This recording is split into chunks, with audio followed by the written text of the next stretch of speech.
Oui, c'est un lieu particulier parce que dédié à faire un garage, on a récupéré le théâtre pour en refaire une salle de spectacle. Petite salle de spectacle, c'est un café-théâtre. C'est la salle qui manquait à Bordeaux, si j'entends les professionnels, les producteurs de spectacles. Il manquait à Bordeaux l'équivalence de ce qu'il peut y avoir à Nantes, à Lille ou à Lyon. C'est un café-théâtre qui soit ouvert pour permettre à des artistes de renom de venir roder leur spectacle. Comme je vous l'ai dit assez souvent, le spectacle d'humour, c'est ce qu'il y a de plus difficile. L'artiste est seul sur scène et il est obligé d'aller au contact du public pour voir ce qu'il a écrit, que plaît ou plaît pas, quelles sont les réactions. Et tous les soirs, une fois qu'il rentre, en fonction des réactions du public, quand il crée son spectacle, il le modifie et il faut facilement 6 mois de rodage avant que le spectacle finisse par prendre un petit peu sa mouture définitive, même s'il reste en évolution de toute façon permanente.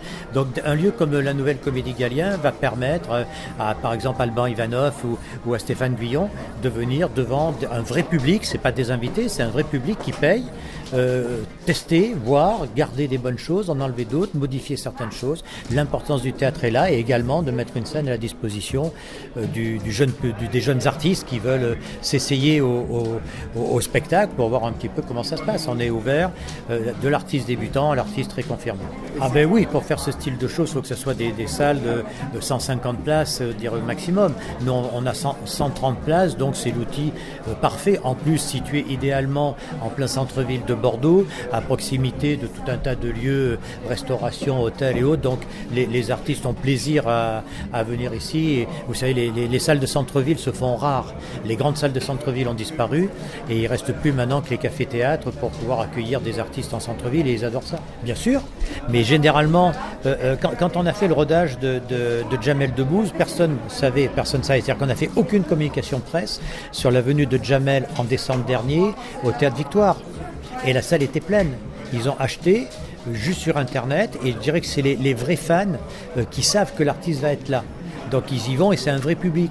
Quand Kev Adams est venu au Live, on a monté un subterfuge en disant qu'on faisait un plateau découverte. Donc le public qui était là, qui dînait tranquillement, a vu passer 4 artistes. Voilà, et puis le dernier, le petit Kev, qui vient s'essayer devant vous, son bonnet enfoncé jusqu'au lieu. Et là, les 150 personnes qui étaient là sont retrouvées devant Kev Adams à 50 cm d'eux. Et là, il a lancé, pendant 3 soirs, il a fait son spectacle, et il a très bien vu ce qui était intéressant, ce qui marchait, ce qui ne marchait pas. Donc ça lui a permis de repeaufiner tout ce qui est devenu le spectacle qu'on va présenter maintenant à l'Arena. Oui, parce que c'est pour nous un lieu, d'abord, c'est notre lieu, donc on peut faire ce qu'on veut un peu dedans. Et c'est vrai que c'est, je dirais, l'outil naturel indispensable à ce qu'on a fait jusqu'à présent. On va dans plusieurs salles, mais c'est bien d'avoir une salle à nous pour pouvoir gérer l'émergence, la mise en scène, donner même la salle en répétition s'il y a besoin de répétition. Ça nous apporte une souplesse de programmation que l'on n'avait pas forcément ailleurs, avec toute l'amitié que j'ai pour tous les autres théâtres qui nous accueillent formidablement. Je dirais, je ne vais pas sortir un nom, mais c'est à peu près toute la programmation. La programmation est très très riche. Il y a mes petites pépites à moi, il y a Keren Anne qui vient avec un quatuor à cordes faire une proposition de spectacle atypique au théâtre féminin qui est un spectacle absolument magnifique. Il y a l'ancien de la troupe Bill Dorem que tout le monde connaît qui repart sur les routes qu'on va accueillir, et puis il y a des tournées fantastiques, celle d'Orelsan, celle de Patrick Bruel. Tous les artistes sont intéressants, il n'y a pas d'artistes, je dirais, vers lesquels je vais à reculons pour les programmer. Comme je dis, il n'y a pas de style, c'est ouvert pour tous les publics, tous les styles, tout le monde peut trouver quelque chose à venir voir, mais ça c'est ma marque de fabrique. Je souhaite que tous les Bordelais puissent, de par le prix des places ou de par les propositions artistiques, trouver quelque chose d'intéressant dans les 150 spectacles qu'on leur propose. 150 spectacles en 9 mois, c'est quand même pas si mal que ça comme proposition. Alors 600 000 billets, ça part de Châteauroux, ça va jusqu'à Pau. Mais c'est vrai que ça dépasse un petit peu, mais ça c'est grâce aussi à l'ouverture de l'Arena de Bordeaux qui a permis de densifier davantage encore la quantité de public. Mais évidemment, la patinoire étant limitée à 6 000 places, quand on en a le double à l'Arena, ça augmente directement la fréquentation. Mais ça prouve aussi une chose, c'est que le public est étonnant, vous savez.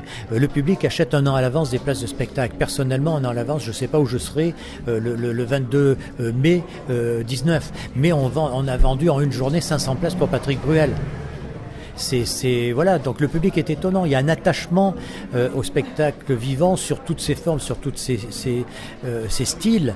Et je pense que c'est encore, pour employer les grands mots des politiques, ce qui fait du lien social et ce qui permet encore d'arracher des gens à leur télévision, à leur routine, à leurs écrans et d'aller voir des vrais artistes en chair et en os qui sont là devant eux, qui savent leur parler, qui vont se tromper. Il y a toute la magie du spectacle, de l'erreur jusqu'à l'artiste qui part dans un délire, qui n'est pas son texte, qui est sur le fil du rasoir et puis qui s'éclate et puis tout le monde s'éclate et c'est très bien. C'est une belle communication entre la scène et le public et après dans la rue ça se retrouve parce que les gens communiquent entre eux aussi.